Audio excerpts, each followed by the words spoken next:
Chapter 1 Birth of a Soldier Part 1 On a cold, cold January night, I learned about the existence of a conspiracy. In my tiny, six-mat, one-room apartment, I had ensconced myself next to my kotatsu stove. It was a painfully dreary night. Despite it being a new millennium, there was no hope in sight. I even cried while eating my New Year's soup. For an unemployed, 22-year-old, male college dropout, the winter chill was piercing. In the middle of my filthy room, where thrown-off clothing littered the floor and the smell of cigarette smoke had soaked into the walls, I sighed over and over. How could things have come to this? It was all I could think about. Ugh. I moaned. If I didn't break out of my present condition soon, I would fall behind completely and disappear from normal society. Even worse, I was a college dropout already. I needed to find work fast and return to society. I just couldn't do it. Why? What was the reason? The answer is simple, because I am a hikikomori. Currently, the hottest, most popular new social phenomenon. Hikikomori. That's me, a recluse. They say there are now approximately 2 million hikikomori living in Japan. 2 million is a tremendous number. If someone threw a rock on the street, they would hit a hikikomori. Of course, that wouldn't really happen. Hikikomori don't go outside after all. Anyway, I was one of the hikikomori currently so popular here in Japan. Not to mention that I was somewhat of a veteran hikikomori. I left my apartment only once a week, and then I'd just go to a convenience store for food and cigarettes. My friends numbered 0, and I slept 16 hours a day.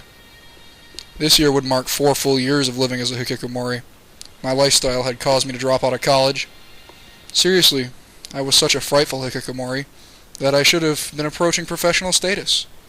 No matter whom I might be up against, I really doubted I'd lose easily to other hikikomori.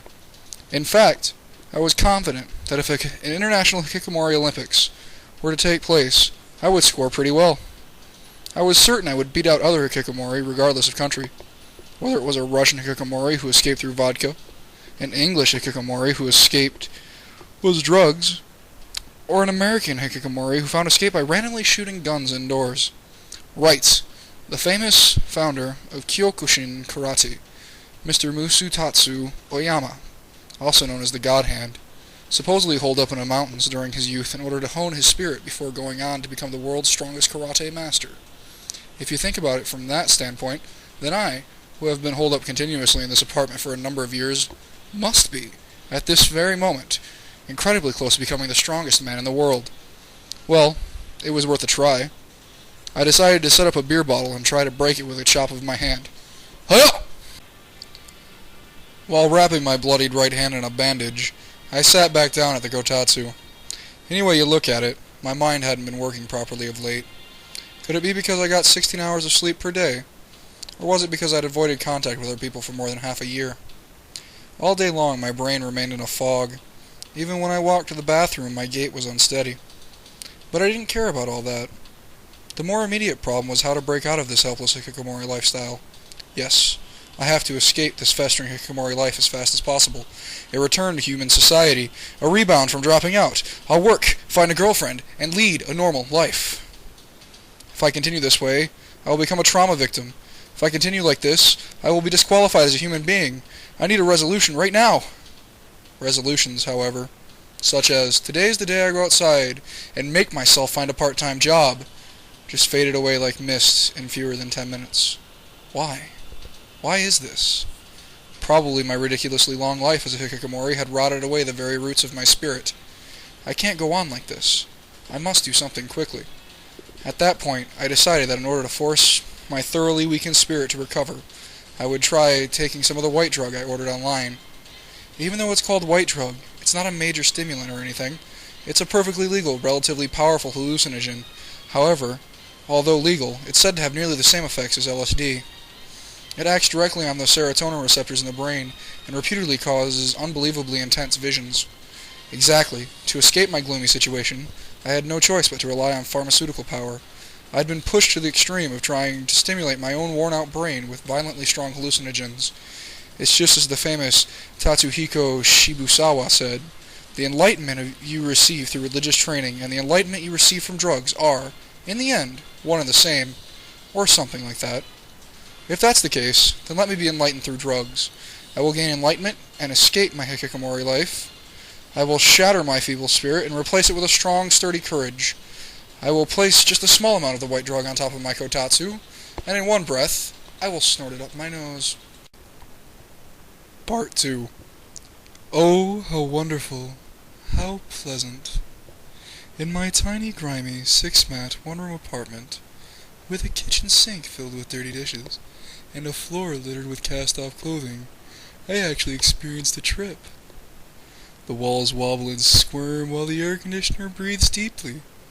Mr. Stereo Speaker is talking. Oh, everything is alive. We are all one world. Mr. Refrigerator, good evening. Mr. Kotatsu, thank you for warming me. Mr. Bed, you're the most comfortable bed ever. Mr. TV, Mr. Computer, and everyone else I've met up to this point, thank you all. Mr. Sato, break out of your hikikomori life soon. Oh, everyone, you're all supporting me. Thank you. Thank you. Nothing could make me happier. Now I'll be fine. With everyone's warm support, I can escape from my life as a hikikomori. Please watch. Look, right now. I'm about to go outside. It's 3 o'clock in the morning, but that does not concern me. I'm about to escape from the room into the vast world. However, because it's cold, I must dress properly. Here we go. Put on my clothes, hat, jacket. There, all ready. Okay, I'm going outside. Time for me to say goodbye to all that hikikomori stuff. See ya. Goodbye. For some reason, the door to my apartment didn't open. Why? Why wouldn't it open? Anxiety consumed me. Someone was trying to interfere with my escape. That's right, Mr. Sato. If you leave, you won't be a hikikomori any longer, my speakers informed me. So, someone is getting in your way. The complete shock I received from the one phrase, transmitted by my speakers, was absolutely indescribable. Interference. Now that they mention it, I was reminded of the time when I first started my life as a hikikomori. It had been a painfully hot summer day. I stomped along, trudging up the slope to my school, sweat dripping constantly and uncomfortably down the nape of my neck. There were very few people on the road, maybe a couple of housewives, headed home from shopping, and some young people heading for the same school I was. I passed very few, though. However, my journey to school that day was decidedly different than it had been every other day. Everyone I passed looked at me, and I was absolutely positive they thought it was very, very quiet. Almost so quiet as to escape my hearing. Each one of them let out something akin to a giggle. Of this I was certain. It's true. I'm positive. They each saw me and then began to ridicule me. The housewives and then the students. They all noticed me and laughed. I was astonished. Why? Why would they laugh at me? Hey, look at that guy. There's something wrong with him, huh? Ew, how awful. I wish he wouldn't leave his house. He looks like such an idiot. It couldn't be. It probably wasn't. Might not have been. Just a persecution complex on my part. Listening carefully, I was sure I'd heard them. Their voices mocking me. Ever since then, I've been afraid to go outside. The speakers crackled. That's right. Those people who laughed at you were interference operatives. It's definitely not just a persecution complex, Mr. Sato. They used your easily hurt, naive soul against you, setting you up to become a hikikomori. That's what happened. At that moment, the deep darkness that had covered my spirit for such a long time finally was driven away. In short, up to this point, someone had been psychologically manipulating me. Thinking about things that way, everything now made perfect sense. Who could have done such a thing? Why? I had no idea. No idea at all. Just then, my television suddenly whispered, "The N.H.K is operating with the help of subscribers like you." These words, usually barely noticeable, began to agitate me for some reason. N.H.K. I felt that, within those 3 letters of the alphabet, Some kind of grave secret might be hiding. This absolutely was not some simple delusion of grandeur or ridiculous nonsense. Even though I was currently right in the mid-trip on a powerful hallucinogen, it didn't mean that I had lost my ability to make a sober judgment. In fact, my brain was working far better than it had in the previous 22 years of my entire life. 1 plus 1 equals 2, 2 plus 2 equals 4. Look, my logical processes work perfectly. That's why I need to think, right now. I need to think. N.H.K. And those 3 letters hides a tremendous secret having to do with me. For all intents and purposes, it was nothing more than a simple hunch, but I could no longer have any doubt about its accuracy. We might as well call the idea a divine revelation. It wouldn't even be an exaggeration to call this enlightenment. However, my prior familiarity with N.H.K. came to mind. Thinking about it, I remembered that when I was little, I had liked N.H.K. In elementary school, I saw Nadia, The Secret of Blue Water. It was such an interesting anime. Mentioning anime brings up the image of otaku. When it comes to otaku, they tend to be poor at human contact. People who are poor at human contact tend to become a hikikomori. Really? I see. At this point, the direct connection between N.H.K. and hikikomori finally should be obvious to everyone. In short, by broadcasting such interesting anime, N.H.K. mass-produced anime otaku, thereby essentially creating hikikomori on a large scale. Damn it! What a dirty thing to do! However, now I had stumbled upon the conspiracy. Having come this far, I was only a step away from the perfect solution to the mystery.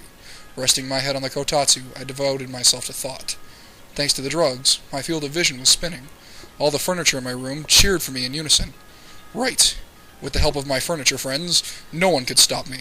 It wasn't as though the cowardly interference operatives would pursue me forever and ever. This is the time to counterattack. I'll make you all regret having mocked me. Only one more step. I'm this close to solving all these mysteries. TV, kotatsu, computer, please lend me your strength. And then, at that moment, I had a divine revelation. Specifically, it was sent directly to my brain in the form of a proverb. The name says it all. Basically, the very name N.H.K. should reveal the reality of the organization. N.H.K. stands for Nippon Hosu Kyoukai, but that couldn't be all it meant. Another meaning, a secret, double meaning had to exist. N.H.K. N.H.K. N.H.K. I kept mumbling these 3 letters to myself over and over again. N stands for Nippon. If that's so, then H must be. I understood. It was so simple. The mystery was finally solved. I had discovered the truth behind everything. H stood for hikikomori. In other words, N.H.K. represented Nippon Hikikomori Kyokai. My battle began that day. While I was tripping on hallucinogens, I failed to realize that the reason my apartment door wouldn't open was due to nothing more than the fact that I had locked it. That was just the tiniest of issues at hand, though. No matter what, I have to fight it out. Until the day I have defeated the N.H.K., I must fight it out bravely. I absolutely will not lose, though sometimes I do want to die.